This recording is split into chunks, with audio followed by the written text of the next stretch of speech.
from the States now, from Peru to... Welcome.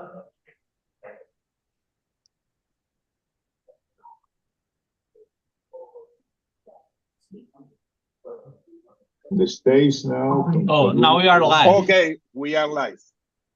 We are live, Raul. Okay, let's start. The States now. Oh, now we are live. Okay, we are live. We are live, Raul. Okay, let's start.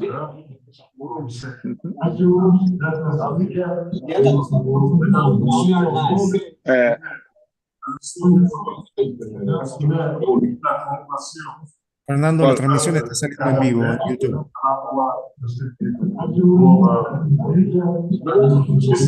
Can we mute Edward?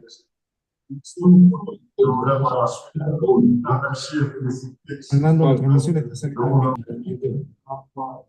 Okay, good morning, good afternoon, and good evening to everybody in the audience. Thank you for waiting, and sorry for this short delay. We have some issues with the transmission. My name is Fernando Garcia. I'm the co-chair of Commission 3.3, Soil Fertility and Plant Nutrition of the International Union of Soil Science. My co-chair is Dr. Luke Gattiboni, that will talk to you later in a minute. We would like to welcome you and appreciate your participation in this webinar, and especially we appreciate the participation of three outstanding speakers from Africa, Brazil, and Europe that will align us with their knowledge and their information in each one of these regions of the world. We call this session or this webinar Advances in Soil Fertility and Plant Nutrition across the world. And we do have these three regions in this first webinar. We expect to have future webinars addressing different regions of the globe. Before we start, and I pass the word to Dr. Gattiboni, we would like to thank the International Union of Soil Science, which is an association of all the national soil science societies in the world, and is celebrating 100 years of its foundation this year, 2024. In fact, in a couple of weeks, we will have our Centennial Congress at Florence, Italy. You are invited. Probably you were invited through many other media before, and hope to visit with you there at Florence to celebrate 100 years of the International Union of Soil Sciences. Soil, our good friend, the base of our life, of our agriculture, and many, many other functions that it has a role in across the world. Then, without any further comment, I pass the word to Dr. Gattiboni, and before that, our appreciation for the great support that we got for this webinar from the Soil Science Association of Argentina, AACS, especially to Dr. Raúl Cáceres Díaz, who is joining us for this webinar, its president, Dr. Silvia Imhoff, and all the people at the Soil Science Association of Argentina that facilitate to us the possibility to contact you in these webinars. And I hope, Raul, that in future seminars too, okay? Then, Luke, please, your opening remarks and the presentation of our speakers. Thank you. Okay, great. Thank you, Fernando. Thank you for your opening remarks, and it's a great pleasure to be here with all these amazing speakers to talk a little bit about soil fertility in different regions of the world. And during this presentation, we'll focus on three different parts. We'll talk a little bit about Brazil, we'll talk about Europe and Sub-Saharan Africa. And in the future, we will have other regions that will join us in future webinars. And so the focus for today is advances in soil fertility in crop nutrition status in the cases of different regions. And as I said, we have a very huge lineup presenters for today. We have these 3 presentations. We'll have 30 minutes for each presentation, and all the questions will be in the end of the third presentation.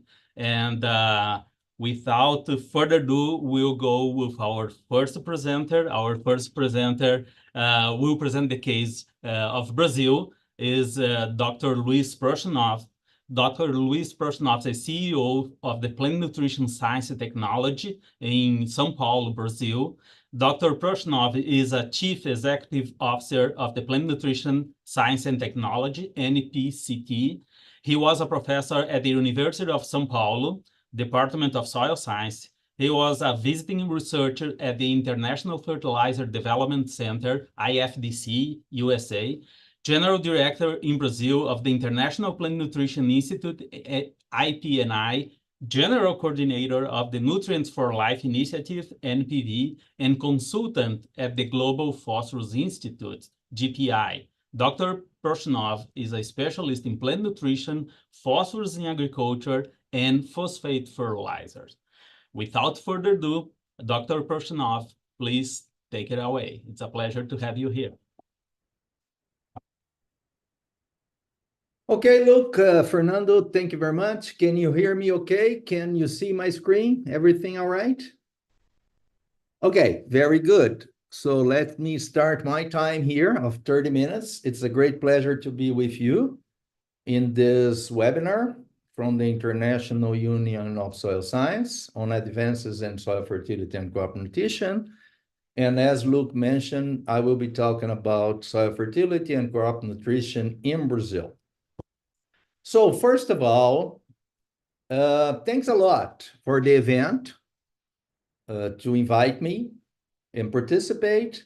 And also I would like to extend my appreciation to my good friend, Dr. Fernando Garcia, for all the friendship and collaboration for years, in fact, decades, always in favor of soil fertility management and plant nutrition. And it's indeed always a great, great pleasure to talk about soil fertility management and plant nutrition in Brazil. It's something I love, so it's not a problem to talk about it. Okay, now my presentation today, I will split in 4 different topics. First of all, a few slides on evidence-based agriculture. Then I'll talk about some facts about Brazilian agriculture. Number 3, which is the most important topic, it's soil fertility management. And I will present this topic actually in 9 subtopics. And then if I have the time, I will conclude with some final thoughts and answer questions later when we have the debate.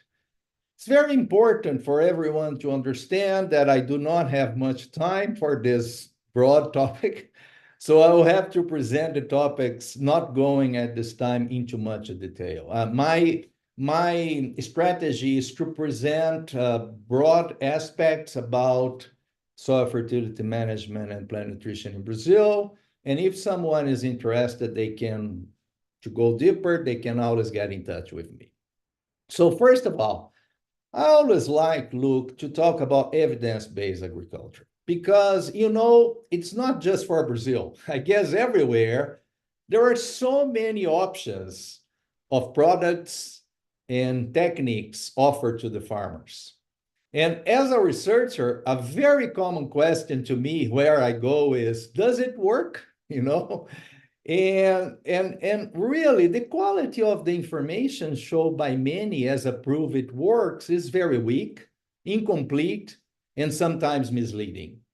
So that's why I like to talk about evidence-based agriculture. So I have the objective, among other things, to alert for what is science versus what is pseudoscience, because in my opinion, a lot of people, they do pseudoscience and they call it science. So I will spend a minute, especially in one of my last slides, if I have time, to talk about science versus pseudoscience.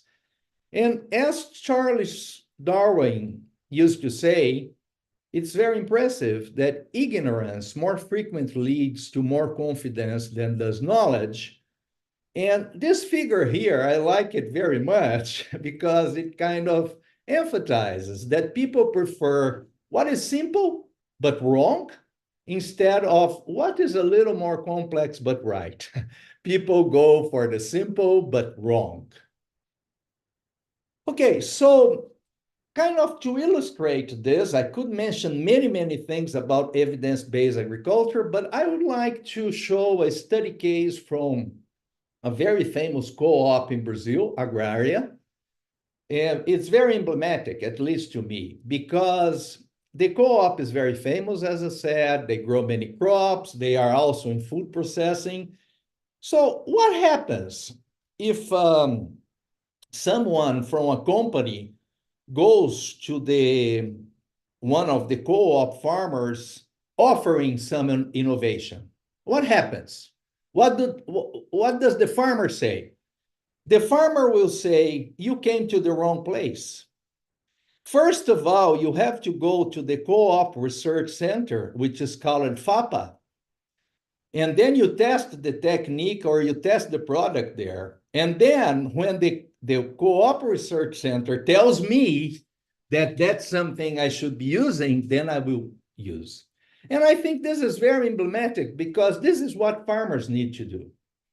Among so many options, they need to select what works. And who is going to drive what works from what doesn't work? It is science. And it's not pseudoscience, but it is really, really science. Okay, that said, let's briefly, Fernando, Luke, and all my friends today here, let's talk about some facts about Brazilian agriculture. First of all, Brazil has the soil. We have around 100 million hectares of new land that we can incorporate to the agricultural process. We have about 160, 107 million hectares of pasture land degraded that we can transform into highly effective agriculture. So we have the soil. Second, we have the climate. In most regions of Brazil, we have more than 1,200 millimeters of rain a year. We have excellent solar radiation.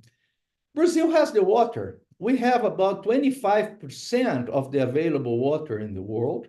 We have good labor, technical and operational, and we have very good research. So we have all the ingredients for, in fact, great agribusiness. Brazilian agriculture, it was just incredible, the evolution in late decades. Highly efficient agriculture, great agronomic research. The problem is that, unfortunately, we still publish very little in English. And also, Brazil is a great example of doing things right in agriculture in accordance, opposite to what a lot of people hear around the world, opposite to what they hear, with very high environmental standards. I consider Brazil to be an example to the world. And I would like to mention two great achievements: the expansion to the savanna and the change to no-till. These are very remarkable for us. Now, guys, this is just amazing. I want you, please, to pay attention to this. Brazil total grain production in 84-85 was 57 million tons of grain. In 2000, it was 100 million. 2014, it was 200 million. In 22-23, more than 300 million tons of grain. Now, look, Fernando, when you listen to these numbers, you know, it's amazing. But let me tell you what is more amazing. And I heard this from the former Ministry of Agriculture, and I really enjoyed the way he put it. So the question is, okay, what is 100 million tons of grain? What is 100 million tons of grain. And he answered this question by saying, okay, this is the map of Brazil. Here we have Manaus, and here we have Porto Alegre. By the way, let's raise our thoughts for some seconds for Rio Grande do Sul and all the flooding problems they are having. It's just catastrophic. But going back, the distance from Manaus to Porto Alegre is around 4,500 kilometers, which is about 2,900 miles. So what is 100 million tons of grain? It's a line of trucks from Manaus to Porto Alegre, one close to the other, all filled with grain 15 times. I will repeat that. Or I will put in another way. It's a train from Manaus to Porto Alegre filled with grain 15 times. So it's just amazing, right? What Brazil did in terms of increasing grain production in late decades. And then, of course, a lot of people say, but how about the cost for the environment? And let me tell you, there are not many regions in the world that the farmer has to save 20% of their land as natural forest, if not in the Amazon region. Because if they are in the Amazon region, they have to save 80% of their farm as natural forest. So this is just amazing. You imagine a farmer, if he doesn't have 20% of his farm as natural forest, he has to buy natural forest, so he makes up, in addition, 20% as natural forest. So this is just an example about environmental legislation in this country of Brazil. Now, some general properties of the Brazilian soils as we start to think about managing these soils. We have tropical conditions, as you know. We have very high levels of rain, more than 1,000 millimeters a year. The problem we have is that the rain distribution along the year is not even. I will show you a figure later on. We have a dry season during the winter time. The temperatures are very high. We have good topography in good part of the country. Our soil mineralogy is oxidic or 1:1 type clays. The pH is generally acidic, lower than 5, at various soil depths, and the base saturation is low.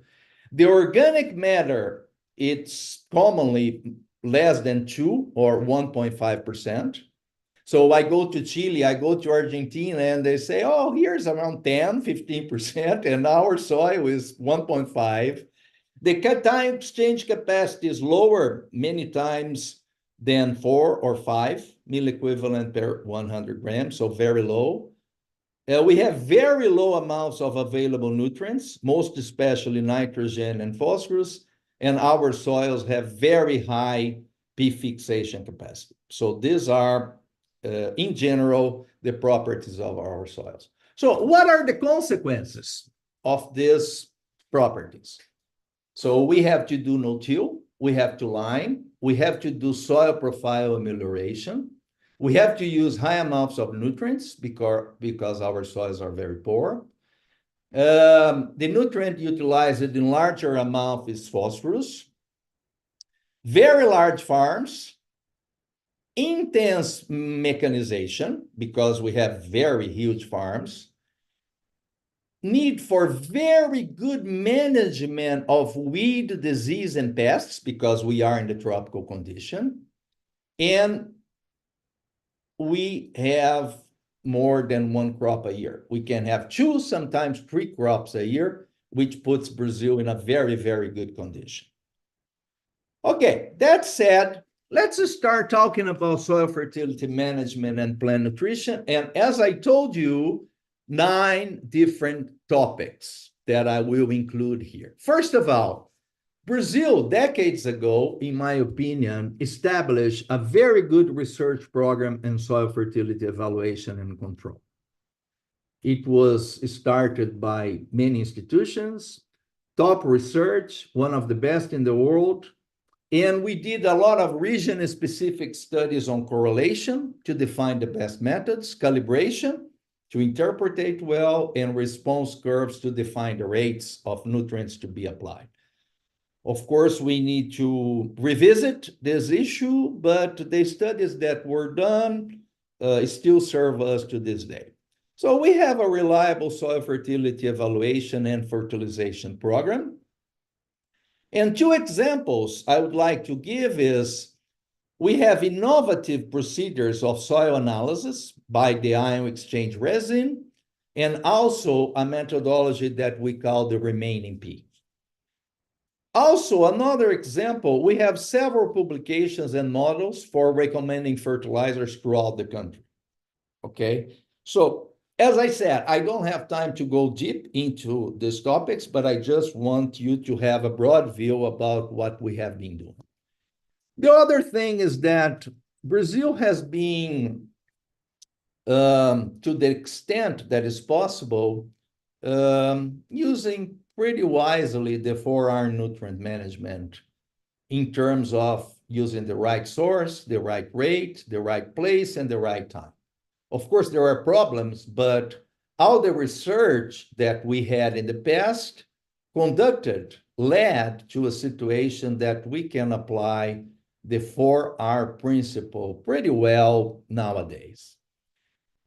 The third point I want to stress is liming. As I said before, Brazil in general has acidic soils. Liming for most soils is extremely necessary. The most convenient soil pH for crop growth generally leads to higher nutrient use efficiency also, as we can see in this diagram here to the right. And we have to pay attention to match the right soil pH and the right source, because depending on the soil pH, we have to select different nutrient sources. So we have to take all of this into consideration. Now, there are different methods in Brazil to define how much lime to add. So I'll just quote one here that I think it's pretty successful, that is based on the base saturation. So all of you know the base saturation is the addition of calcium, magnesium, potassium, and sodium, if the case, times 100, divided by the cation exchange capacity.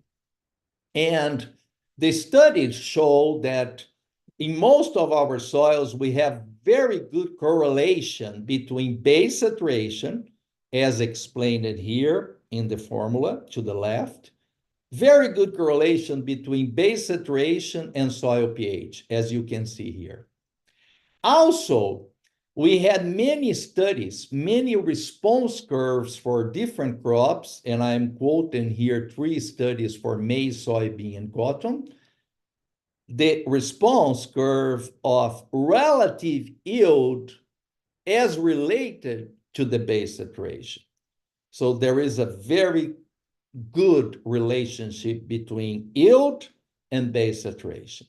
So based on these principles, we use this formula here that you can see on the bottom part on the right side of your screen, which is the amount of lime in tons per hectare is defined by which is the ideal base saturation. For example, maize is 70%, minus the base saturation that we have in the soil, let's suppose 20%. So 70, which is the ideal, minus 20 is 50, times the cation exchange capacity, which is the container where we have the cations, divided by the calcium carbonate equivalent. Okay, guys, I don't have time to show how this formula works, but it's very elegant, very classical in the sense of, okay, I have a base saturation, I have a certain soil pH, I want to increase to what is ideal, and then I will have to fill part of the cation exchange capacity, and I will have to consider the calcium carbonate equivalent of the line, okay? So if you want more details later, just write to me, we can discuss, or even in the question session. Okay, so this is about liming. Now, the other thing, very important for Brazilian agriculture, is the soil profile amelioration. That means we need to have more roots deep in the soil. This is essential. And let me show you why is it essential. Okay, here we have a figure showing temperature throughout the year, rain throughout the year, which is precipitation in blue, and evapotranspiration in the savanna region of Brazil, in the center of Brazil, near Brasilia. So you see, we have very good rain in the rainy season, summer time, but in the winter time, the precipitation is much lower than the evapotranspiration. So how can you grow crops if you have no irrigation in this time of the year when precipitation is much lower than evapotranspiration?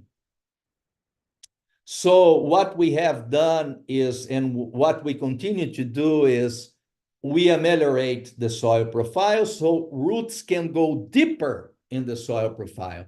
And you know very well, the soil dries first on the topsoil. The water remains to some extent down in the soil profile. So if you have roots, you have more water, you have more nutrients. So this is very essential, and this is what allowed us, by different technology, to grow 2 crops a year, even in the Cerrado, in the savanna, because we have short crop varieties during the rainy season. We start soon, around here, late February, March, we start with second crop. We still have rain, crops start to develop, and we ameliorate soil condition, roots go down, more water down the soil profile, and this is very successful. Now, let me tell you, what generally prevents roots from exploring deeper soil layers? Here is the main factors that roots don't like. They don't like soil compaction, so this is a physical issue we have to solve. And chemically, they don't like low exchangeable calcium, and they don't like high exchangeable aluminum. And if you have more phosphorus, also the roots grow better. And so there are several techniques to really ameliorate soil profile. And you have to take care of the physical properties of the soil. You have to do crop rotation. But I want to focus now on phosphogypsum use. Phosphogypsum, as you know, is a byproduct in the production of phosphoric acid. And we have been using phosphogypsum to ameliorate soil condition. More roots leading to more water and higher nutrient use efficiency. Very classical experiments, my friend, showing for corn in South Africa, corn in Brazil, apple in Brazil, alfalfa in Georgia, that when you apply phosphogypsum, you have more roots down in the soil profile. As you can see here, compared to here, you can see here, compared to here, you can see here, compared to here, in different units, and here, compared to here. So, depending on the condition, phosphogypsum application in the soil surface, phosphogypsum goes down in the soil profile, ameliorates the system, roots go down, more water, more nutrients. So this is very important for us. Number 5, we have to use fertilizers. We had to increase the offer of reliable and cost-effective fertilizers, not just P, but all the fertilizers. We have little internal production. We had to have better distribution, better legislation, better control. And nowadays, as you know, there are many different novel fertilizer technologies. This is courtesy of our good friend Michael McLaughlin from Australia. Many different technologies in terms of novel fertilizers. I don't have time to go deep into this, but what I want to tell you is that it does not matter what, my friends, plants should have the final say. So companies and researchers can come up with different strategies, different products, and show a lot of different data or piece of data, but you have to have agronomic research. At the end of the day, the plants are the ones that should say, I really like this product, I produce well, economically is okay, environmentally it's also okay. It's very impressive. It's very simple to say that, but many people still don't pay attention to this. Okay, very importantly, in Brazil, guys, was the development of new varieties in terms of plant nutrition. The expansion to the savanna, my friends, really, I devote the success to proper soil fertility management, to breeding programs. In fact, the first thing that the farmers did when they went to the center of Brazil was, let's establish breeding programs to adapt the varieties to this condition, and also mechanization. So the development of new varieties was just fundamental. Number 7, more of no-tillage system. This was essential, is essential to this day, leading to higher organic matter contents, better soil profile, better soil physical properties, and crop rotation with the inclusion of grasses in the cropping system. For example, data here from Djalma Souza from Embrapa, showing that by including grasses in the system, the recovery of phosphorus throughout the years was much better than just annual crops in different rates, meaning crop rotation leading to more efficiency in terms of PU's efficiency. And I want to take 1 minute to show a case study from a very good friend of mine, Zecão. He's an agronomist located in Lucas do Rio Verde. And in the late 90s, early 90s, better saying, his monocropping or double crop led him to a very difficult economic situation. And how did he overcome the problem? By crop rotation. He established an ample system for year rotation of many different types of crops, including 4 different families sometimes in some occasions. And with that, he transformed his farm. And today he has conditions of no-till as this one. He has a mulch like this. His soil that was like this, an oxysol, nowadays look like this, much healthier.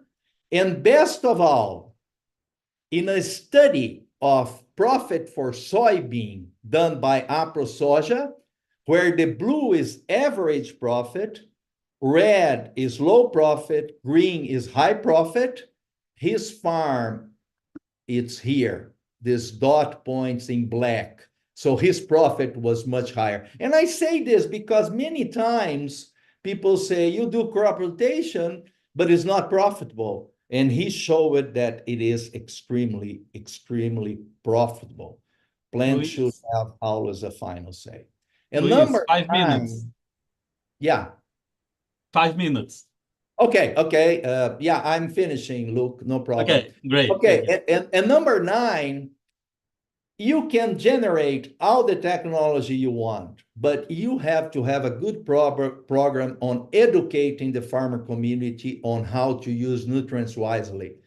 The universities have done that, the research foundations, symposium, media, and we are very proud to collaborate, and Fernando is very aware of Informações Agronômicas, that has the goal to really take the research into the practice, and we are very proud, my company, to continue publishing Informações Agronômicas to this day. So I have about 3 to 4 minutes, so I'll give you my final thoughts.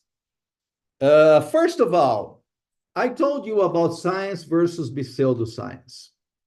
This is one of the most important things I can mention to you. Science, my friends, is willing to change opinions with new evidence. Pseudoscience have fixed ideas. Science has information peer-reviewed. Pseudoscience has no peer review. Science considers all the information. Pseudoscience is selective, presenting only favorable information. Science invites to criticism. Pseudoscience is criticism as conspiracy. Science, you have to trust in verifiable results. Pseudoscience is non-repeatable results. Science limits claims of usefulness, and pseudoscience claims widespread usefulness. It works everywhere, and science has accurate measurements and recognized methods. Pseudoscience, ballpark measurements, and uncertainty. So we have to go for science and not pseudoscience, and we have a lot of pseudoscience nowadays. It's like when they asked the famous John Keynes, famous economist, when the fact, he was in an interview and someone asked him, oh, you changed your opinion. Years ago, you had another opinion. And he said, well, my friend, when the facts change, I change my mind. What do you do, sir? But to change our mind, we need to have evidence. And evidence comes through science and not pseudoscience. And I had 2 more thoughts, but I would just present one from Paul Fixing that many of you know, our former supervisor at IFDC. I will leave you with this. It's not about doing things right, but instead it's about doing the right things right. You can, or we can go along in our lives doing the things right, but they were not the things we should be doing. So we should be doing the right things right. So I think this is very wise. And with that, guys, I will not present the last slide because I'm short on time. I'll just thank you very much, Luke. Thank you, everyone, for your attention. I'll be very pleased to later, if the case, entertain any questions. Thank you, Luke. Back to you. Thank you very much, Dr. Prochnow. This is an amazing presentation, an overview about soil fertility management in Brazil and also about how to do science-based decisions. And I just want to talk about our viewers that you can put your questions on the chat on YouTube, and in the end of our presentations, we'll present your questions to our presenters. Our next speaker is Dr. Luis Lasaleda. Dr. Luis Lasaleda will present about the case about Europe, and he's in the SAGRAM, Department of Agricultural Production in the Universidad Politécnica de Madrid in Spain. Dr. Luis Lasaleta is an associate professor at the University Polytechnic de Madrid. He's the director for Europe of the International Nitrogen Initiative. He has worked at universities, research centers, and public agencies in France, the Netherlands, and in Spain. He has published more than 80 scientific papers on the sustainable management of nitrogen. Without further ado, please, Dr. Luis Lasaleta, it's a pleasure to have you here, and please entertain us with your presentation. Thank you so much, Luque. First of all, I would like to express my gratitude for inviting me to giving this talk in this exciting webinar to the International Union of Soil Sciences, a la Asociación Argentina de Ciencia del Suelo, Luque Gattiboni, and also Fernando Garcia, and all the team. Thank you so much. Now we are moving, I have listened the previous talk, and amazing talk. And now we move to Europe, and also we move to a different scale of approach.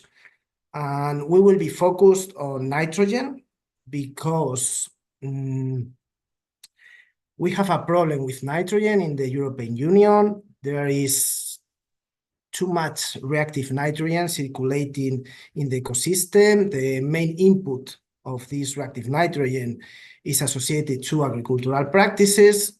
And we have also, when studying Europe, a high diverse amount of systems, agricultural systems. Therefore, and this is one of the main messages that I want to share with you in this talk, even if Europe is smaller than Brazil, is so diverse that we need to tackle the problem, tailoring the solutions, considering the huge amount of systems, of agricultural systems that we have. I'm going to share my screen. Please let me know if you can see everything okay. Yeah, it's fine. Okay. Okay. I call my talk Sustainable Nitrogen Management in European Cropping Systems. And first of all, as introduction, okay, here is. This is a representation of the agro-food system in Europe, expressed in terms of nitrogen flows between different compartments. You can see here, we call this representation graphs, that is general representation of agro-food system, and we build this representation at different scales. And our main aim with this representation is to have a large scale vision on where are the main nitrogen flows, not only inside. After that, we will open the box of croplands, but first of all, we need to know how the nitrogen is moving between different compartments. We have the grassland compartment, the cropland, livestock, and finally, after processing crops, the transfer of crops to the livestock, and finally processing livestock food and vegetables, this is arriving to the people. Part of this is exporting, and there is also an import. In the case of Europe, a net import of feed for the livestock. Much of it is coming from your countries, from South America, especially Argentina and Brazil. But going to the croplands, this compartment, for this aggregation of European countries, you can see when analyzing nitrogen that we have some inputs of new nitrogen. Sorry, I'm going to put the chronometer. The main input, of course, is synthetic fertilizers, but there are also new nitrogen input, atmospheric deposition associated to fossil fuel combustion, fixation by fixing crops, no so important when compared to Brazil, for example. And there is also the recirculation of manure. These synthetic fertilizers represent about a bit more than 50% of the inputs to the crop. We have this manure. In Europe, is very important, particularly in some countries. We will see afterwards the case of several regions in Spain, and almost 30%. And then symbiotic fixation is only 10%, a bit atmospheric deposition. But it's important to highlight that this system is not only fueled by new inputs of nitrogen, but also this system is also fueled by the inputs not directly to the crops, but indirectly through net import of feed that finally is transformed into manure that finally is arriving to the croplands. All these inputs represent a general output, and the final nitrogen use efficiency of the croplands in the European Union, we will see with many differences crop by crop, but this is the aggregated value is 56%. The rest is emitted to the environment, and even if this nitrogen use efficiency is not very bad, but it can be better. And in different countries, research centers, we are working to improve this nitrogen use efficiency to avoid these losses to the environment. And what I want to share with you in this talk is, first of all, how I would like to share how are we working, which is the quality of the data. In the previous talk, I fully agree that we need good science, we need good data, we need to talk about uncertainties, about the limitation of our data set, and we need to do as best as possible gathering and working with quality data. Once I show you that, I will talk about the European Union farm-to-fork strategy that is going to change and to vertebrate very much the management of agricultural systems in Europe. There is a big transition. Now it's being criticized, but at the end it's in the agenda. And to tackle all these problems, we need, and this is also a message, we need to consider an appropriate scale. Many problems, of course, we need to land at the crop level, at the plot scale, at the field scale, but also this is linked at the regional scale, at the agricultural system scale, at the country scale, and we will talk about all that. And finally, I will show you some scenarios that we are building, trying to reflect and to explore the effect on some changes, specifically in the cropping systems, but also in the whole agri-food system. And first of all, let's go to the quality of the data. You can see here we have performed nutrient balances for all the European countries in the last 60 years. And we compare, we develop a new data set that was compared with the FAO-STAT data set. And a main message of this work is that in Europe, fodder crops that are used to feed the animals in the farms are very important, much more important than we could expect before when we started this work. And even they can represent 20% of the harvested area in Europe, and even 1/3 of the harvested nitrogen, the extracted nitrogen in Europe.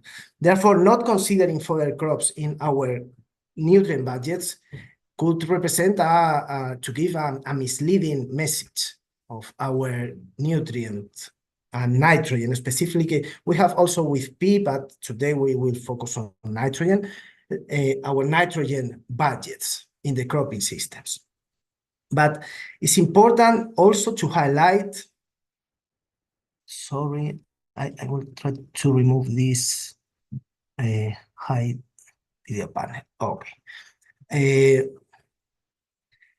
You can see how important are also in the European Union the permanent grasslands. In general, in most of the agricultural system budgets, these systems are neglected, and they are neglected because the information is much more scarce, and it's difficult to find information. However, in Europe, and after digging in many holes, we found information on permanent grasslands, and we arrived to the conclusion that they represent an important amount of the agricultural surface, and they also receive a lot of synthetic fertilizers. Therefore, we need to consider these systems in our nutrient budgets. As a result of this work, we try to establish the main uncertainties when developing these budgets for different components of the nitrogen budgets in the European cropping systems. Concerning the area, we are more or less okay. It's very reliable, the information that we have. Concerning the total production for non-fodder crops is okay. For fodder crops, the uncertainties are much more important, and for permanent grassland, this is always permanent grassland represent, as mentioned before, and they contribute with an important source of uncertainty. Also, another important source of uncertainty, and in Europe, where livestock production is so important, this can introduce a lot of noise in our budgets, is how much of the nitrogen that is excreted by the animals is finally or directly excreted in the grass and cropping system, or managed by the farms and finally applied. And also the uncertainty could be relatively high. And concerning the symbiotic fixation also. Anyhow, we have worked with all this uncertainty and we arrived to some final nutrient budgets, nitrogen budgets for the cropping systems. And once we have reconstruct all these budgets, we have the policy reality that we are living now in the European Union. And this is vertebrated by the farm to fork strategy, and there are many recommendations, or we can say many indications and objectives by the farm to fork strategy, but I'm summarizing those that could be quite associated with nitrogen management. There is an objective of reducing nitrogen losses by at least 50% by 2030. And it's also an aim to reduce the fertilizer use by at least 20%. You can see only with these two aims that if we want to reduce 20% of fertilizers and, however, to reduce 50% of losses, we need to work at different levels, improving many things at the fertilization side, nitrogen use efficiency, avoiding losses in different parts of the systems. And this is what we are trying to explore now. There is also an indication for an increase of the area devoted to organic farming. That means without synthetic fertilizer and many other pesticides and many other rules that are in the European Union organic farming rules. And this has also an important effect. If there is a country that today has 10% of the area in organic farming and is moving to 25%, that will represent important changes in how nitrogen is management with an spillover effect in the whole country, okay? But an important question is, which is the appropriate scale? Are all the regions the same? What about contrasting systems? Okay, now I am landing to the national scale with the example of Spain, and you can see here in the upper panel, this is a budget of nutrient inputs and outputs. This is the evolution from the 90s to more or less today, 2015. All the inputs, as you can see, most of the inputs to the crops are mineral fertilizers, manure fixation, and this is the total surpluses that are produced, and this is the total extraction by the crops. As you can see here, this is the evolution of the nitrogen use efficiency of a Spanish crop that for this purpose is aggregated in irrigated crops, rain-fed crops, and in general, there is, in some cases, an improve of the nitrogen use efficiency. This is the case of grain crops, but it's not really impressive. We can do it better, and many people is working to improve this nitrogen use efficiency. Finally, the nitrogen losses that we have is 50% in the Spanish crops, and we need to reduce this by 50%, sorry, and we need to reduce these inputs by 20%. A big question is, we have a lot of manure. Are we properly using the manure? We will see. You can see we are also collaborating with the Laboratory of Agricultural History, and impressively, but the statistics in Spain about agricultural system at the regional scale are very good from 160 years ago. Therefore, we could, with some modeling and based on those statistics, to perform an expansion of our nutrient budgets into the past, even including the importation of guano from South America, the use of new fertilizers or the green revolution. And you can see in Spain, in the area with Mediterranean climate, most of the Spanish area is Mediterranean climate. This is the area, the total area, and you can see how the share of irrigated system is increased, and many areas that in the past were rainfed now are irrigated. And how is this being translated into nitrogen application? This is the share in blue. The more and more the nitrogen is being applied into the irrigated cropping system, because these cropping systems are not water limited and the potential for production is much higher. And this is the total application of nitrogen, not only Haber-Bosch that started more or less here, but guano and saltpeter, other sources. And this is the total application of nitrogen today in Spain. Behind this figure, there is important transitions on how agriculture is perceived and managed in Spain. You can see here this, now we are splitting, we open the box of the cropping systems, and crop by crop. Maybe some of you know this figure. This is a nutrient balance. Here we have the total nitrogen inputs, the total nitrogen harvested in the crops. This line represents 90% of nitrogen use efficiency, 50%, 25%. And any point that is beyond this red line represents that the nitrogen surplus is higher than 50 kilograms of nitrogen per hectare, that we can consider that is high.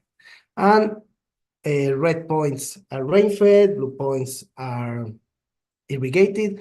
These are the cropping systems in Spain in average. Maize, irrigated maize, the nitrogen use efficiency is not very high, and even though the nitrogen surpluses are very high, okay? And this is not the case of wheat and barley, much less productive. You can see the difference, 50, an extraction of 50 versus almost 200 in the case of maize. However, they can be more sustainable concerning the total amount of nitrogen that is emitted to the environment. And we have all those systems in Spain. But are they the same in the country? The answer is no. If we open and we split in Spain, we have 50 provinces. And you can see this is for the wheat. Here, this is for the maize. And you can see the rain-fed wheat in the different regions of Spain can behave very differently. In almost all cases, the pollution is not very high, but there are many different levels of productivity, intensity, and this is the same when observed maize. In this region, for example, the pollution is very, very high. The higher is the cycle, the more production, total production we have. Therefore, this region, this province is producing a lot of maize, but is not producing the maize very sustainably. Okay, and therefore a first lesson is that this is okay, this global approach is okay, I mean this national scale, this is good to understand, but we need to land also at the regional level and finally at the field level. Only to share with you how different are the crops when they are irrigated and rain-fed in the Mediterranean climate. These are the rain-fed crops, 25 years. Each point is one province, 25 years average. And this is the water input. And when we include irrigation, there is impressive increase in the yield, depending in which regions, but we can see a strong relationship. And this is finally taken by the farmers, and of course, because the potential of production is much higher in irrigated systems, the total fertilization is much higher. A main message here is that we need also to split when we are working in these semi-arid systems, such as Mediterranean climate. We need to work with rain-fed and irrigated systems separately, because if not, we can arrive at misleading conclusions. Finally, going to the full agro-food system level, here we have all the nitrogen that is produced and all the nitrogen that is consumed. And you can see the net import of nitrogen in Spain is 1/3 of the protein that is circulating in Spain. And all this amount of nitrogen is allocated to feed ruminants, to feed monogastrics such as pigs, and only this is tiny amount is for directly feeding the people. And there are many consequences of this, but one important consequence is that there is an increasing amount of feed that imported from mostly United States, but mostly from South America, that is transformed into manure. And if we do not manage this nitrogen well, we will have a huge amount of nitrogen, reactive nitrogen, circulating in our system, polluting the air, the aquifers, that this is very important in a country such as Spain, where water is very scarce. We have, following do you remember the first representation of the agro-food system? We did this representation for all these provinces of Spain, and we found different typologies. And this is very curious. Those regions that are fueled, the main input of nitrogen to the region is from the grasslands to the livestock, and then the recirculation, particularly northern provinces in Spain. Regions that are principally fueled by synthetic fertilizers, and these regions are specialized in exportation of crops. Regions that are also fueled by synthetic fertilizer, but the area devoted to woody crops such as olive oil and vineyards are most predominant. This represents finally that the type of management and the solutions will be totally different here than here, and also regions such as Murcia here, where the most important input of nitrogen to the region is the net import of feed that is going to the livestock. And the big question is this finally properly used to be fertilized, to fertilize the croplands, or contrary, there is still a lot of use of synthetic fertilizer? We will see the example particularly. You can see here, this is the region of Murcia. This is today, the bubbles represent the change during the last 25 years. You can see here this bubble, 68, means that the amount of feed going to the livestock in Murcia has increased very much during the last years, particularly pig production. And while the synthetic fertilizer is being reduced, but not that much. Therefore, we have this impressive arrow feeding the livestock, and it is measured that there is strong environmental problems in this region. Probably some of you know the big problem of eutrophication of this coastal lagoon called the Mar Menor in Spain. All this system is producing a lot of leakages, and the nitrogen here is not well managed in many cases. And the final conclusion of this is this green coastal lagoon. We need to do something. And we started to work at the pixel scale, at the grid scale. You can find, I am putting here all the publication in the case you are interested. You have all the information there. And first of all, how was the historic evolution in Murcia? A bit similar to Spain, but even more, the nitrogen to irrigated land is much higher. Therefore, we can expect a lot of leaching processes. The total inputs into irrigated land is very high because this area is very dry. The rainfed systems are not very productive and they are not receiving a lot of nitrogen. And first of all, we develop a specific budget, especially explicit budget in considering all these crops, and all the inputs, synthetic fertilizer, manure, total input, output, surpluses, and we developed some scenarios. And here you can see this is the ammonia emissions, specialized ammonia emissions, that is a big problem in this region. and the ammonia emissions in the baseline scenario that is today. And we have explored which could be the effect of alternative practices to reduce these ammonia emissions. And we have 9 different practices. And in the case of Murcia, for example, we arrived to the conclusion that using inhibitors and applying the nitrogen, including organics, including synthetic, in surface will reduce the emissions of ammonia almost 20%, therefore it's environmentally friendly, and the production could be even increased by a 4%, okay? We have other cases in which, by using inhibitors and organic fertilizers that are incorporated into the soil, that is a management strategy that has a cost that has to be paid. But if we do so, we could arrive even to a reduction of the 50% of ammonia emissions without producing an effect in the production. We have different scenarios. We always estimate finally the economic outcome of each scenario, the outcome of the emissions, the outcome with respect all the important variables for having an agroenvironmental good solution. We compare this.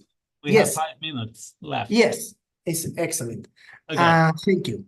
And here we have this in gray, the nitrate vulnerable zones. That is this area where the aquifers are very polluted with nitrogen, the areas where we have to be, we have to take more care.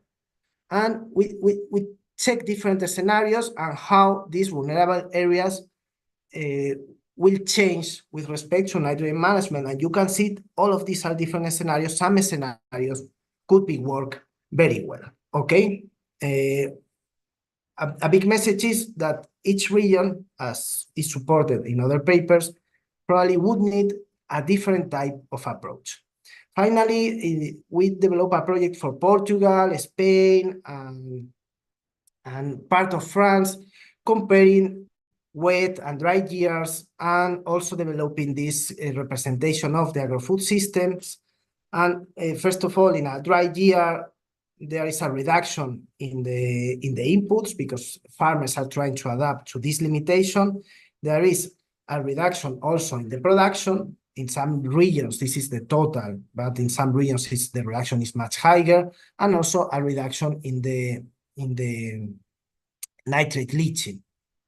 We develop again scenarios, replacing green maize by alfalfa, replacing urea by synthetic fertilizer by calcium ammonium nitrate. We move to drip irrigation, and finally we incorporate all the manure and we check what happened. And we obtain very contrasting results region by region, but also country per country. With one of these scenarios, the best of them, including all these approaches, you can see in Spain, we are losing money, we are losing production, and we are reducing very much the fertilizer application. However, in France, with a different crop structure, different climate, this scenario is very optimal. And in Portugal, is more or less the same, okay? Therefore, main message, very different and contrasting results. We need to tailor the measures considering these particularities. And with respect to the pollution, also different pollutants have different dynamics, and it's not the same. When we are talking about nitrogen, it's not the same. The same scenario, the same practices has different effect for nitrate, for ammonia, and finally for nitrous oxide emissions. And you can see how different are the emission of these compounds in France, Portugal, and Spain. And also, if we go into the small provinces, we will obtain also different results.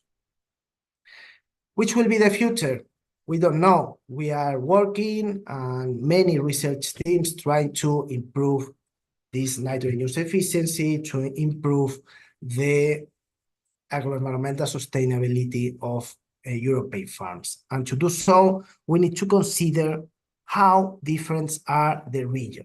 I have no time to go deep into this figure, but this is a classification, a division, clustering of of European regions in typologies, each typology with different dynamics and different constitution of the agro-food system would have different solutions.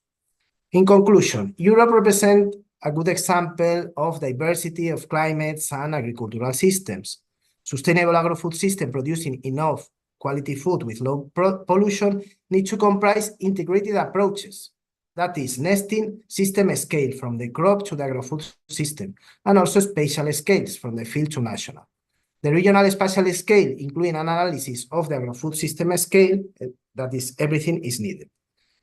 Management strategies, this is very important, have to be tailored considering this regional diversity. A combination of strategies embracing top-down and bottom-up perspective is paramount to ensuring food security, profitability, and environmental quality. I invite you, if you want, we have all these results that we are publishing these papers in this web, in the web of our team, Organiza Lab. And I am very grateful to all the people who has contributed to all these works and papers. Thank you very much.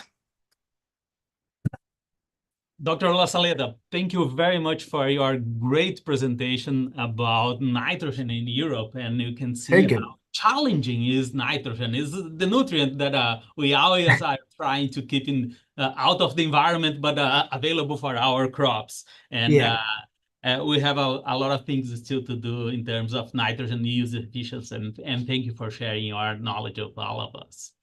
Thank you. Just remember to our audience, you can put your questions on the chat, and we'll share these questions of our presenters after our last presentation.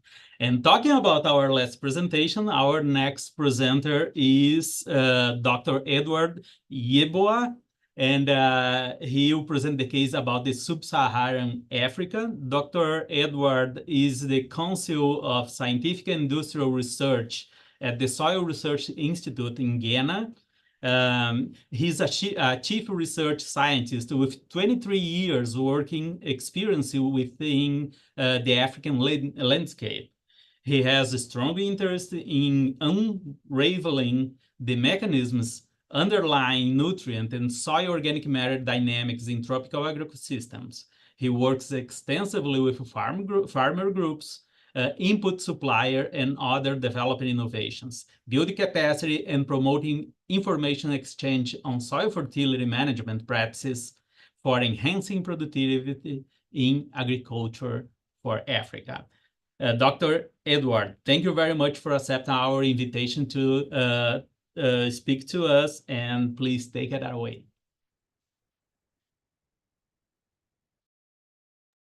You are muted.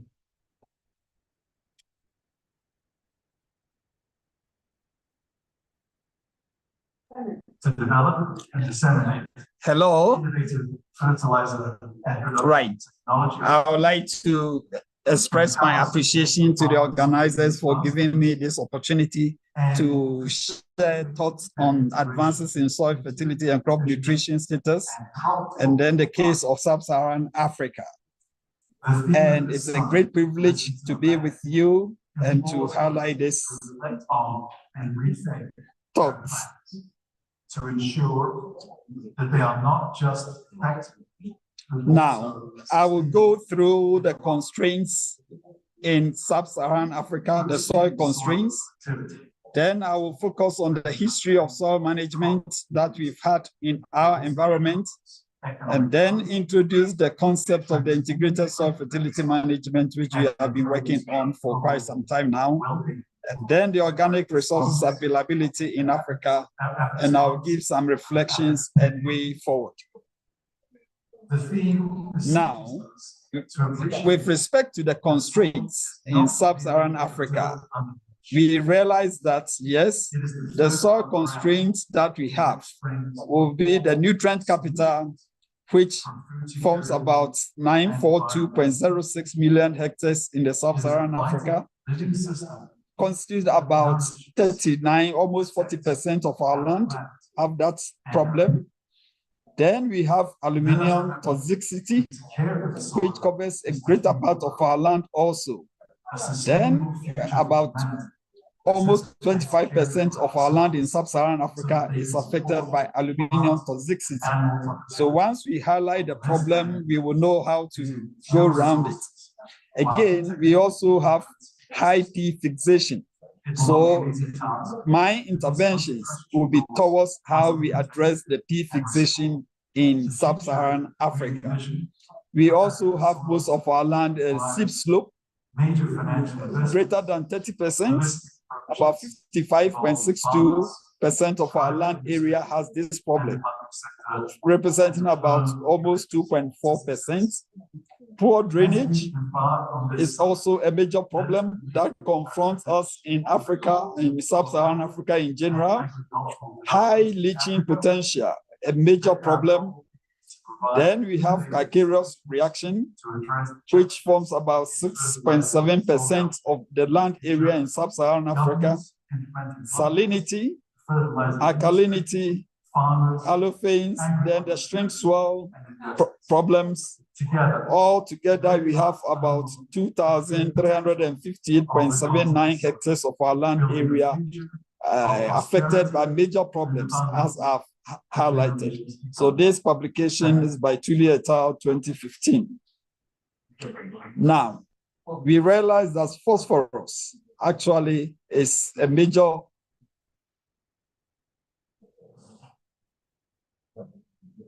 nutrient for crop growth. And we realize that phosphorus is critical for crop growth and is essential for all energy reactions and growth processes. The low P recovery is a major agronomic, economic, and environmental concern. So the goal actually is to see how to improve the P efficiency, and here to optimize the crop yields, improve economics production, and avoid negative environmental impacts. We also realize that we will be able to minimize accumulation of heavy metals such as cadmium in soil over time when we focus on the P recovery. Many African soils have high P retention. So if you look at the graph at the African map and areas where you have P retention, you realize that we have very high P retention and high P retention and moderate, and areas where we have low P retentions are actually quite low. So this gives an overview of the challenges that we have with P retention across sub-Saharan Africa. Now, allocation of scarce P fertilizers, where supply is limited, the issue will be, can we look at low rate to responsive crops in rotation? And then we focus on banded or nested near the crop. That is where we want to supply the scarce P fertilizer. And where it is limited, these are some of the management options that we can focus on, and we will be able to address the P deficiency in our soils. Banded or nested crop, and on most P deficient soils, and use a soluble, readily available source. Then consider blending with residues or manures in available forms, and with balance of other nutrients using optimum production practices. Now, where we have ample supply of P, then we can focus on apply them at a higher than crop removal to build soil P fertility. Can use soluble form of banded or nested combined with a less soluble form of broadcast, and then soil building application procedures. So these are approaches that we use in allocating of our scarce P fertilizers. Now, P rate can also be managed from short to long-term sustainability. In terms of our short-term sustainability, we need to really focus on the rate chosen based on short-term economic yield, and then response in the year of application. Often apply a low rate of P, but then for suitable for short-term land tenure, and then which also leads us to where fertilizer costs are high relative to crop risk prices. These are options available to us to manage the P rates. And then for long-term sustainability, we try to target applications to reach and maintain target soil tests and build on low soil, low P soils, and deplete on high P soils. Areas where we have high P, we work towards depleting those ones. And long-term economic also considers residual P value and is suitable for long-term land tenure. And if P costs are low relative to crop prices, these are all options available to us to address the long-term sustainability of phosphorus. Now, we need to look at the principles of phosphorus nutrition that affect fertilizer management choices. We all know from our soil chemistry that P is not very mobile. It often ties up with calcium, magnesium, aluminum, and iron, and will not normally leach on most soils. That is the problem with P. It will not leach on most soils. And roots must intercept P since P will not move to the roots.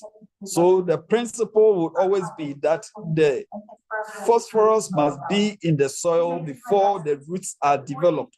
And these are management options that we need to look at. But one of the challenges that we have been having in Africa and in most parts of where I come from, Ghana, is that yes, we apply the P at the time when the roots have developed. And the P is not mobile and doesn't move in the soil. So you realize that the roots and then the fertilizer that has been applied are always out of sync. The roots have developed beyond where the fertilizer is placed. So we always advise that let's have the phosphorus at the time of planting. Say that by the time the roots are emerging, the phosphorus is already in the soil and the plants can actually reach out to it. And P is needed early in the growth for annual crops. And we always try to plants must have adequate P supply in the first 3 to 6 weeks. And this is what we do for most of our cereals. And early soil supply is reduced on low P soils and P fixing soils with poor rooting systems. Now, I try to give some summary on the P problems that confront us and the management options that we use to address the phosphorus. We know that P is a finite resource, and whether time frame is 50 years or several hundred years is a finite resource, and that must always guide us as to how we will manage the P resource in our environment. Now, P deficiency and depletion is a major issue in Africa.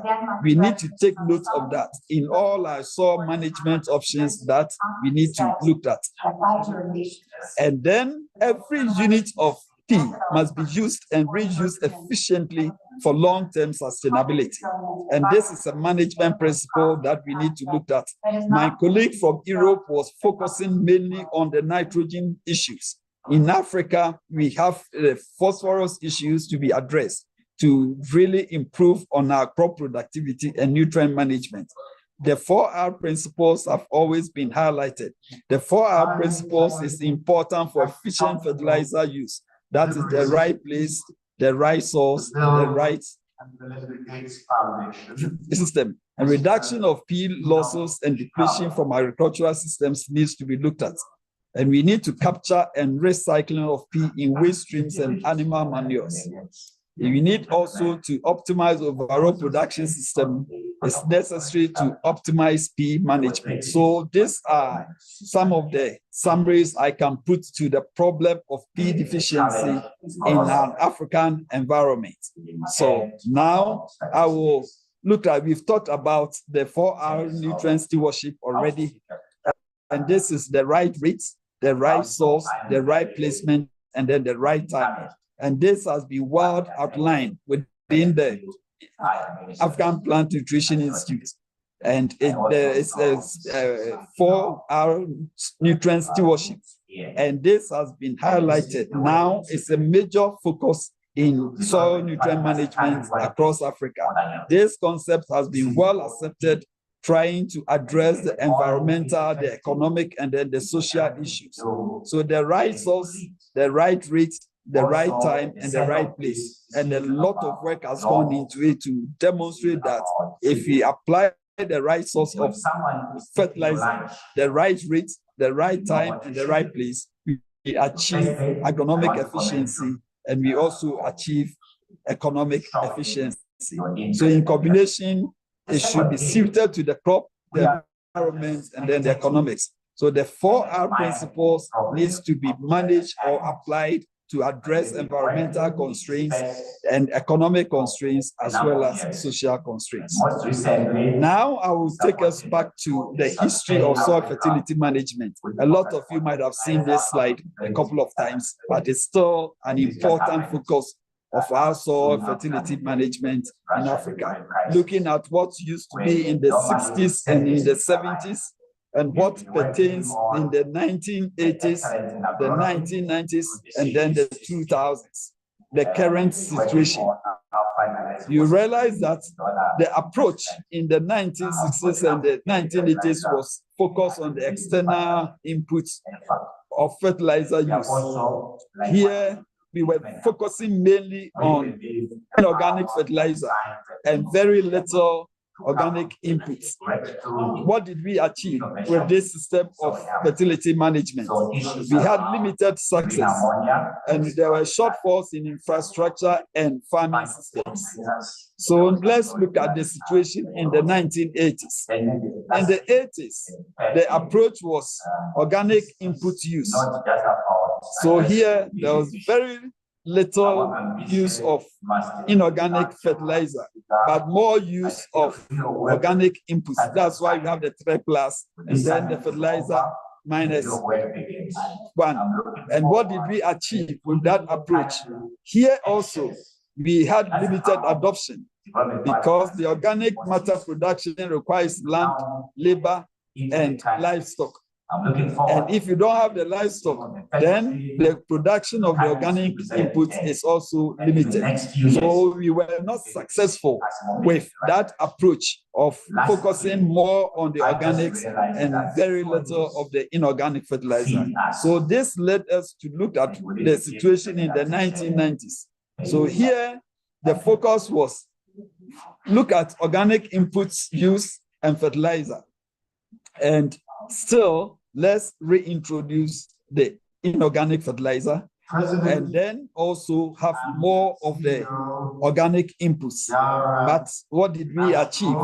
Localized adoption around specific crops. So it's not something that we could take to scale to address the problem of soil fertility depletion. So in the 2000s and up to current situation, the approach is we now need to look at adding the organic and then the inorganic. So here, the integrated soil fertility management concept has been introduced, and we apply equal amounts of inorganic fertilizer and equal amount of organic inputs. And the goal is to have large adoption. And that is the focus that is being employed now in soil fertility management in sub-Saharan Africa. This concept has been well embraced by all countries, and there are efforts to really take it to scale. Now, within this concept, we realized that in the Asia, where they had a green revolution, they really focused on external input use, where mineral fertilizers were applied, and then lime was also added. And they had improved varieties, and irrigation was a major component in that area. But then, if you look at sub-Saharan Africa, we realize that fertilizer is too costly, and fertilizer use is uneconomic in poorly responsive environment. There are soils that we call non-responsive soils. You apply the nutrients and you don't have response to the nutrients that you have applied. So no matter, unless the limiting soil nutrients is addressed, you are not able to get response to your fertilizer application. And we also have what we call heterogeneous soil fertility. Within a landscape, we have heterogeneity in the soil. And these are all issues that affect the soil fertility management in sub-Saharan Africa. The farmer social and economic situation and goals are also completely different compared to what we saw within the Green Revolution in Asia. So now, with the focus on organic resources, we realize that with the organic, through compost and manure, the nutrients are conserved. But recycling of nutrients also happens when we use deep-rooting trees. And when we focus on nitrogen fixation using leguminous cover crops and trees, we are able to improve on the organic resource base. So these are options for us to improve on the organic resources and to conserve soil nutrients and recycle nutrients and adding nitrogen to the soil. Again, we see that, yes, the quality of the organic resources is often poor. And that is one of the major challenges that we are still being confronted with. The quality of the organic resources and then the quantity of manure organic is not sufficient. Again, with the limited quantities that is being produced, they have competing uses for the plant residues. In parts of northern Ghana, for instance, we use the dried farmyard manure as fuel wood. So instead of applying it to the soil to improve on the soil organic matter content, people will rather use it as a source of energy in the homes. So there are competing uses of the plant residues that we have. Organic materials are bulky and costly to store, transport, and apply. And oftentimes the quantities that is needed is not readily available, and how to transport it is also a major problem. So we have limited adoption, and suitability of legume crops is also limited. The high labor costs, and then only N can be supplied. And availability of other nutrients like P are always a problem. And lack of usable grain legumes are also exempted. And drought and low soil P limits this adoption of the organic materials. So yes, we understand the concept of the integrated soil fertility management, but there are huge bottlenecks that we need to address. There are huge problems that we need to overcome in order to take the ISFM concept to scale, although it has been highly accepted as a mechanism to improve soil fertility at global level. Now, I brought this slide to show the situation that we always have when, or which characterize our farming system. We oftentimes open up a new land for agriculture, and then we will have high yields with low input use. Then within this same period, we have nutrient depletion happening, which leads to yield reduction, and then income reduction, then soil degradation, and poverty trap comes in. So this is what confronts our farming system. New land is opened, oftentimes our forests cleared, and you have high yields, maybe up to 5 years with little or low inputs. Then as the nutrient depletes, there's yield reduction, there is income reduction, and finally, it leads us to soil degradation. So this is what we see, but now nutrients from outside the farm are needed, and we need to integrate fertilizer and organic resources to really keep the yield at a level where we'll be able to improve on the livelihoods of the people and have high incomes. Now, so that is the concept of the integrated soil fertility management. And here we are looking at a set of soil fertility management that include the use of fertilizer, organic inputs, improved germplasm, and then the knowledge to adapt it to local conditions. So the most critical point of interest within the concept of the integrated soil fertility management is the genotype, the environment, and then the management. So these are the concepts that are used to address soil fertility management within the African landscape. The genotype, that's the crop varieties, the environmental management, and then the nutrient management are all issues. And we've just looking at the production ecology, the principles of production ecology, looking at the genotype, the environment, and then the management. And we see that, yes, if you want to have production situations and the potential and areas where we have limitations, then we need to address those constraints in order to achieve high production levels. These are some of the defining factors when we want to achieve potential yield, and then water limited yields, and then reducing or actual yields when we have the environment, the genotype not being considered. And then some of the local practices that we adopt, like pesticides and weeding. All right. So now within the components, we also see that, yes, we need to look at the management and then the environment, and the adaptation to the local environment is important. And then we need to look at the seeds must be adapted in terms of the soils and then also the environment. All right. I think I've highlighted these components already as the mineral fertilizers and the organic. One of the things that we've seen that, yes, there's a positive interaction between the fertilizer and then the organic matter. So in areas where we want to increase the yield and then the fertilizer inputs, wherever we have the organic matter and the nutrients, we realize that, yes, at the time without organic matter and with organic matter, we always have high yields. So this is a concept that has been well established, which has been supported with research data, that with organic, we are always far better in terms of our yields compared to where we do not apply organic matter. So now, from the slide I showed earlier, if we now need to move from the farmer level, we now need to have a new strategy. And this is what we are now looking at. Let's have the farmer as the first entry point.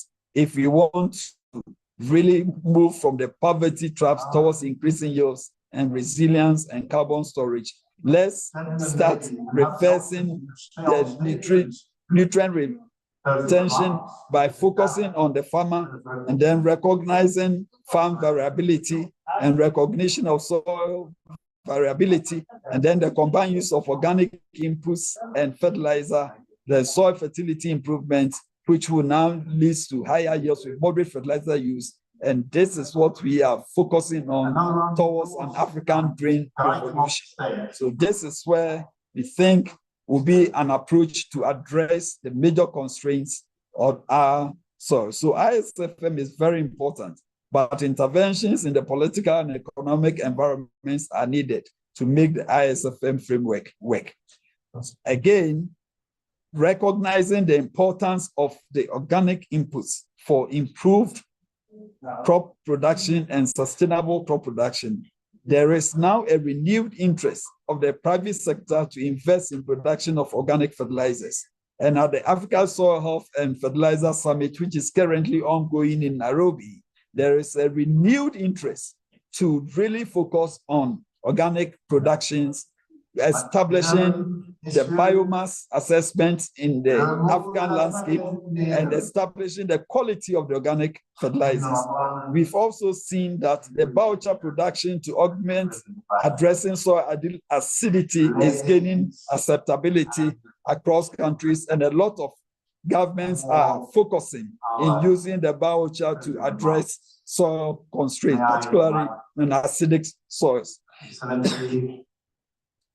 Now, there are some agricultural practices that are there to improve on the soil fertility. We have the conservation tillage, the ISFM, the organic fertilizer, as I've talked about, the agroforestry practices, rangeland management, water management, and then the agroecology concepts. These are all options available for us to address our soil fertility issues. There are ongoing initiatives in Africa to really take some of these approaches to scale. We have the Soils for Africa project, which is really looking at all the African environment, about trying to provide the baseline information so that from time to time we will be able to monitor and see what interventions needs to be done and how we will be able to address. Then the Global Soil Partnership of the FAO is also being highlighted across many African countries, trying to recarbonize the soil to improve on the soil fertility management and improve on the soil organic matter content of the soil. We have one project from the International Fertilizer Development Center, IFDC, called the Fertilizer Research and Responsible Implementation. These are all initiatives at the African landscape trying to address soil fertility. And we also have a program in Ghana called Modernizing Agriculture, which is also coming out with soil fertility interventions to address the problems of soil nutrient depletion. Now, as reflections and way forward, I would want to say that, yes, soil and environmental challenges will continue to be with us in the human quest for survival. There is the need to adapt available soil technologies to site-specific and agroecology-specific recommendations to address soil constraints. And there is the need to develop soil health policy for sustainable soil management. Integrated soil fertility management is really, really important. But we definitely need to have the economic and the political will to make it work. So these are options that we have in Africa to address the issues. There are quite a lot of work being done now on digital soil mapping to use soil information to guide decision making at the country level. And with that, we hope we will be able to address the soil fertility issues and improve on crop nutrition. Thank you very much. Hey, great, Dr. Yeboah. Great presentation. Thank you very much.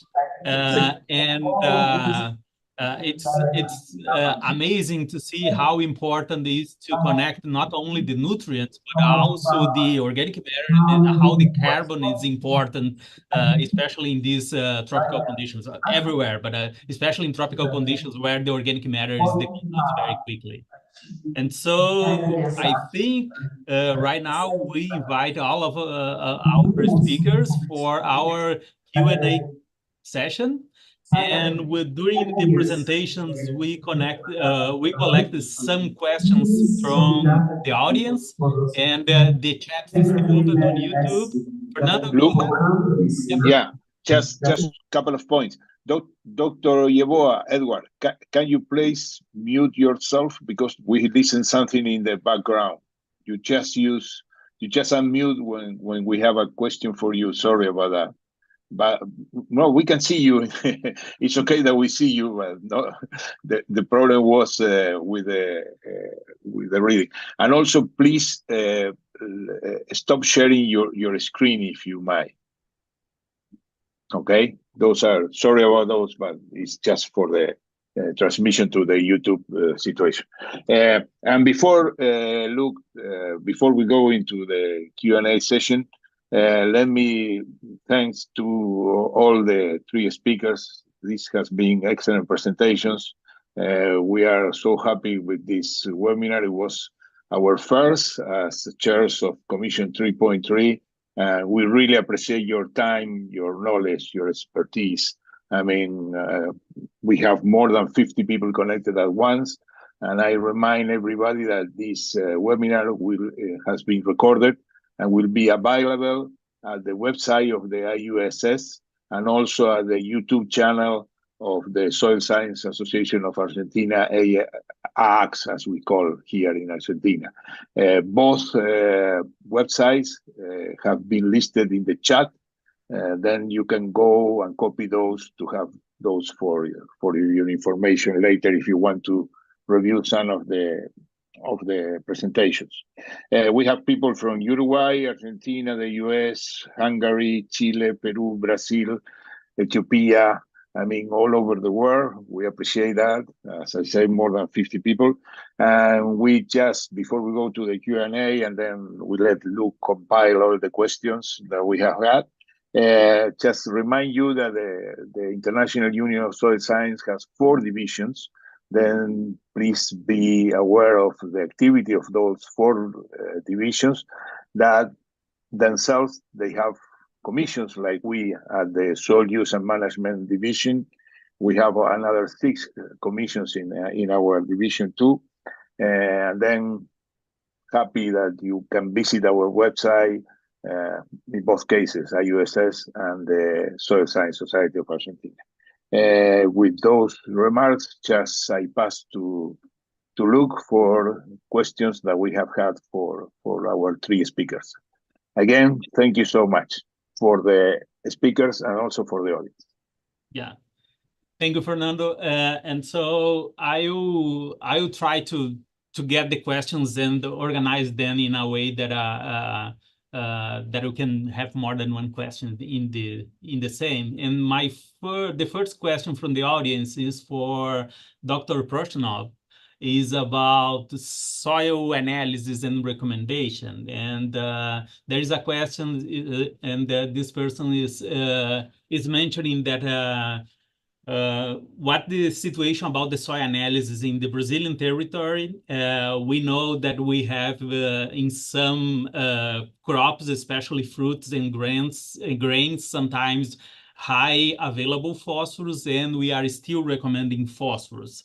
And nowadays we have bio inputs that can increase the availability of phosphorus, especially related to microorganisms that can solubilize phosphorus. And so this person is asking, won't be time to rethink our fertilization recommendations, especially regarding phosphorus, because these inputs and bioavailability by these microorganisms, for example.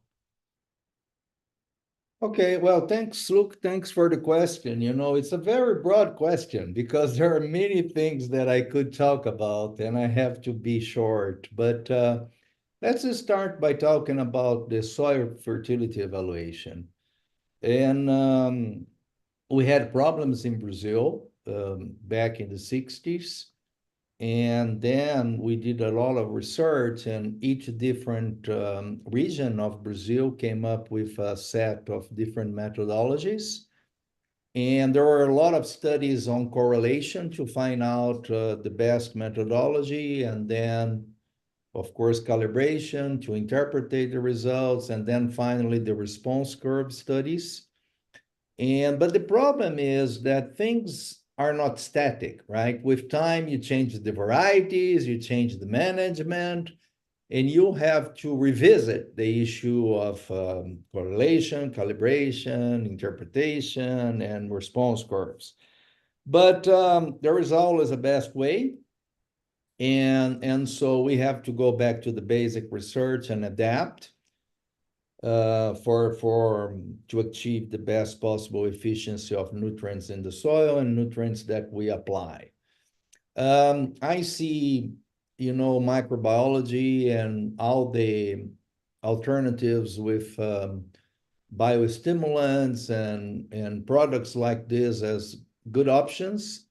I think we are having kind of a revolution in biology, and there's a lot of contribution to be made.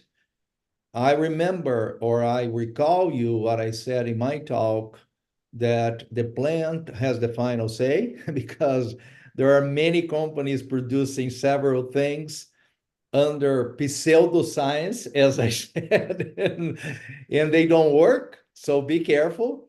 But there are good stuff there. You know, and so as long as we have the agronomic experimentation and the plants are saying, okay, I like this, it's fine. And so really, you know, agriculture is not easy. There are so many factors involved, and you have to pay attention to all of them. So but I hope I had replied well, and I didn't cover all the things. It's a long list of things to discuss, but I guess that's it for the moment. Back to you, Luke.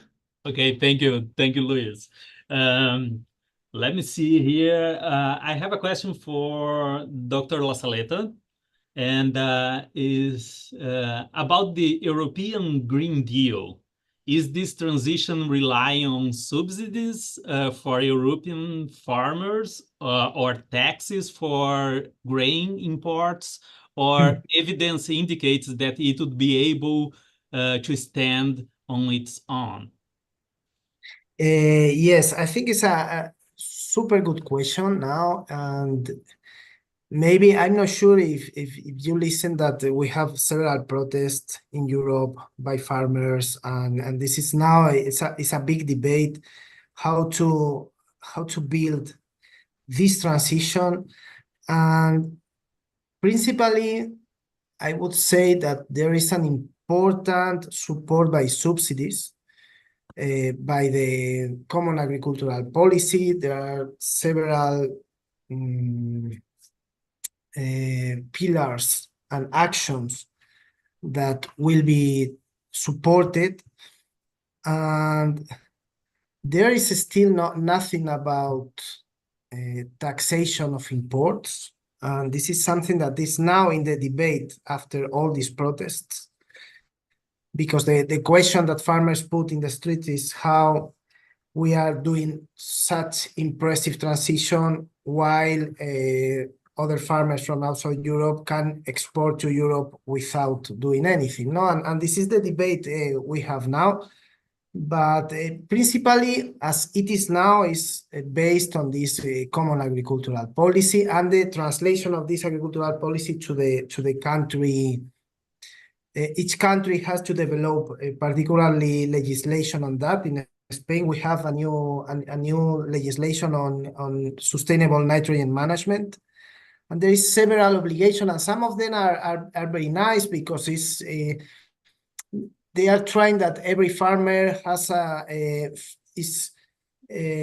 everything in the notebook is well noted, and there is a plan for fertilization that is based on science.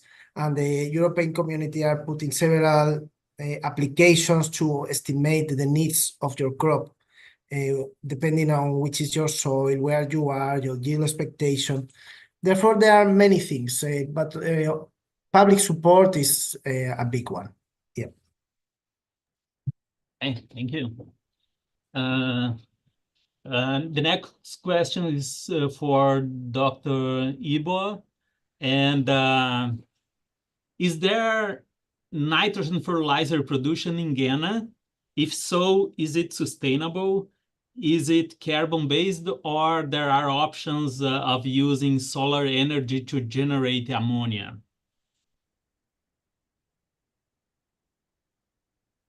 You are muted, Dr. Edward. Yeah, thank you very much. So we do not produce nitrogen fertilizers in Ghana. Currently, we do not. But there are plans to work towards that in the near future, because now we are producing oil, and with the oil that we are refining, there is that tendency to really produce nitrogen-based fertilizers. So the government is really opening up an investment opportunity for people to step in and produce nitrogen-based fertilizer. But currently, we only blend. So we get the main components and have blending facilities in the country. All the nitrogen is imported, all the phosphorus is imported, and all the potassium is imported. And then we blend them to meet crop requirements and agroecology specificity. So that is what we currently do. Thank you very much. Okay, thank you. Thank you. Dr. Proshnov, a question about soil organic matter in Brazil. You mentioned that when you travel to Argentina and other countries, the organic matter is higher sometimes when you compare with the Brazilian soils. And the question is, what are the trends in Brazil in terms of organic matter? Is it decreasing, stable, or it's building up? Luis, you are muted. Okay, sorry about that. Thanks for the question. You know, our organic matter content in the soils in average are very low, as I said, below 2, sometimes 1.5%. We have old soil, soils that are exposed to solar radiation and a lot of precipitation. And so this is why we have low contents of soil organic matter. Now, to increase soil organic matter, it is not easy. It's a very tough task. There are many research papers published on this, and some people believe that you can increase it in years, but it's not really easy to increase carbon in the soil. And so we have been transitioning, as you know, for decades to no-till. And no-till, if well done, because you know, many people say I do no-till, and it's not really no-till. Right? It doesn't have the principles of the right, the proper no-till system. But if you do no-till right with crop rotation and really you apply the seeds and you respect and you don't mix the soil or you know, you can, with time, at least in the topsoil, you can change the organic matter content. And this is an excellent thing. So we are on this path, but again, it's very difficult. And so we don't have a unique situation in Brazil, in my opinion. There are some cases that the organic matter is still decreasing because you have a system, a natural system, and you deforestate the system, and the organic matter was higher, like maybe 3.5%, then it goes to a new equilibrium, which is lower organic matter content. And so we have a lot of situations that is still going down. We have some stable situation, and we have, in some cases, with a lot of difficulties, we have the possibility to increase, but it's hard labor. Crop rotation is just essential in this process. And so it's something that we really have to pay attention. Now, look, if you allow me one comment, can I, well, or you can come back later for... You can do it right now. Yeah. So I paid attention to the other presentations. By the way, congratulations, a lot of good stuff, and congratulations for, you know, making this webinar possible with great researchers. But I would like to make a comment about phosphorus, because phosphorus has been one of my big passions. And I would like to present the idea. When I first heard this, I thought, this guy's crazy. You know, a researcher from Brazil, Djalma Martinhão. But he said, you know, everybody thinks that phosphorus is the most inefficient nutrient. And he said it can be the most efficient. And with time, I learned that, in my opinion, he is right. Because it's very correct that you place phosphorus in the soil, it doesn't move, but it stays there. Opposite to nitrogen and potassium, that nitrogen, as you know, can change in so many ways, can be leached, can be volatilized, potassium can be leached. Phosphorus, no, it stays there. So in the short run, 1-2 years, is not so efficient. But in the long run, data, and I have done a review on this, you know, some time ago for the Global Phosphorus Institute. In some cases, if you do it well with proper soil management, in years, you can have recovery as high as 70-75%. Not in 1 year, but in years. Yeah. You know, so we maybe need to rethink about this this very old saying that phosphorus is always ineffective. It can be very effective with And you know, you mentioned before, when we have new evidence, we need to change our minds. And this is the thing that we need always to revisit our concepts and see if they are still good. Yes. I think I will make the last question because we are running out of time, and is a question about nitrogen for Dr. La Saleta. Is organic farming proving to be less nitrogen leaky? So is nitrogen use efficiency better with organic farming methods when compared with conventional? This is a complex question to be responded. First of all, I would like to separate nitrogen use efficiency and nitrate leaching per hectare. You could have very efficient systems that are leaching a lot of nitrogen because they are quite intensive, and the other way around. Concerning nitrogen use efficiency, in general, there are many different types of organic farming systems. Therefore, it's difficult to give a response. But reading some papers by my colleagues, in general, the nitrogen use efficiency is higher because when we observe the full rotation, because they are less intensive in general, and the flow between crops is tight. The outcome is in general lower, and in one of these papers with many farms, one of the main reasons is because the total input is lower. Finally, the local emission can be also lower. Therefore, this is a strong debate because which system is more efficient? And in general, there are many ways to respond of that, and I think we would need another webinar to develop that. Let's schedule another one.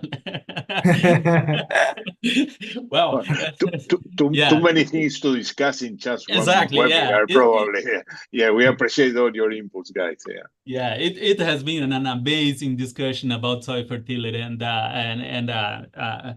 I'm afraid we are running out of time, but I would love to have all of us again for further discussion and conversations about soil fertility.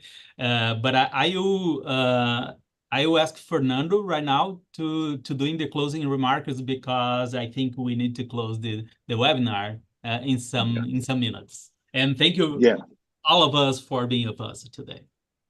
Well, thank you, Luke, and thank you all of you guys. I mean, Luis, and Edward. It has been an amazing webinar. I think as our first, we have now a high level of webinars to beat later on.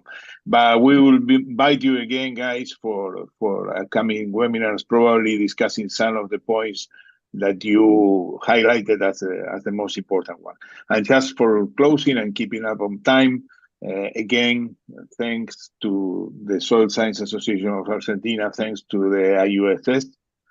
Thank you all the audience that participated live, and also all the audience that will listen this webinar later on. As we say, it will be available at both websites of the Soil Science Association of Argentina and the IUSS.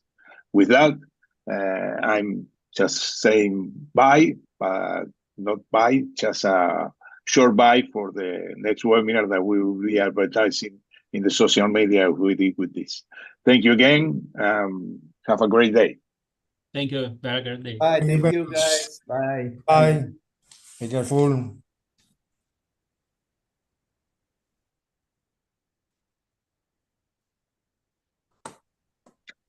I think we are out now. Then, thank you so much, Luke. It was great. And Raúl, muchísimas gracias, la verdad. Me imagino lo que debes haber sufrido al principio. Porque te veíamos con el teléfono. Sí. Y no queríamos molestarte. No, costó un poco hasta que pudimos arreglar, pero ya quedó perfecto. Sí, y ahí nos acomodamos.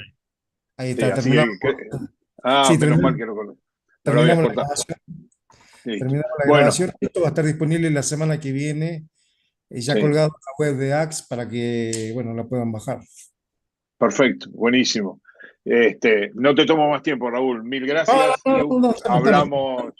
Hablamos en otro momento, pero la verdad me pareció que quedó muy bien. Las 3 presentaciones fueron muy buenas. Me And parece you did a que great job working both, Fernando. at the very beginning, I was also sweating myself. It was like because I let me tell you a trick. You have to mute the YouTube when you do what I was doing, because at the very beginning I have both at the same time, and then I listen to me here and I listen to me there. Then you have to, and I forgot to do that. Just to tell you, short, I mentioned all the countries, and we have between 48 and 53 people. I was looking at them.